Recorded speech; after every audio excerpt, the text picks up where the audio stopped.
બનાસકાંઠા જિલ્લા પોલીસ વડાના માર્ગદર્શન મુજબ ધાનેરા પોલીસ રાત્રે પેટ્રોલિંગમાં હતી ત્યારે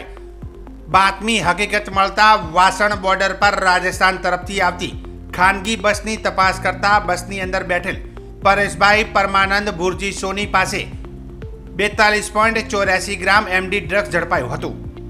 તેમાં ટોટલ મુદ્દામાલ 4,34,440 આરોપી સાથે ઝડપી પડ્યો હતો અને ધાનેરા પોલીસે ડ્રગ્સ ક્યાંથી લવાયું હતું અને ક્યાં લઈ જવાતું હતું, કોને આપવાનું હતું તે દિશામાં તપાસના ચક્રો ગતિમાન કર્યા છે। ધાનેરા પોલીસ વિસ્તારમાં બે ચેકપોસ્ટો આવેલી છે, એક નેનાવા અને એક વાસણ, જે આંતરરાજ્ય ચેકપોસ્ટો છે। ત્યાં 24 કલાક પોલીસનું સઘન વાહન ચેકિંગ ચાલુ હોય છે। જે અનુસંધાને ગઈકાલ તારીખ 10/9/2024ના રોજ જે અમારા ફરજ ઉપરના કર્મચારી હતા તેઓએ એક લક્ઝરી બસમાં એક મુસાફર હતો જેને ચેક કરતાં માદક પદાર્થ મળી આવે છે, જેની જાણ અમોને કરતો અમોએ તાત્કાલિક ઉપરી અધિકારીશ્રીઓને જાણ કરેલી અને તાત્કાલિક સરકારી પંચો સાથે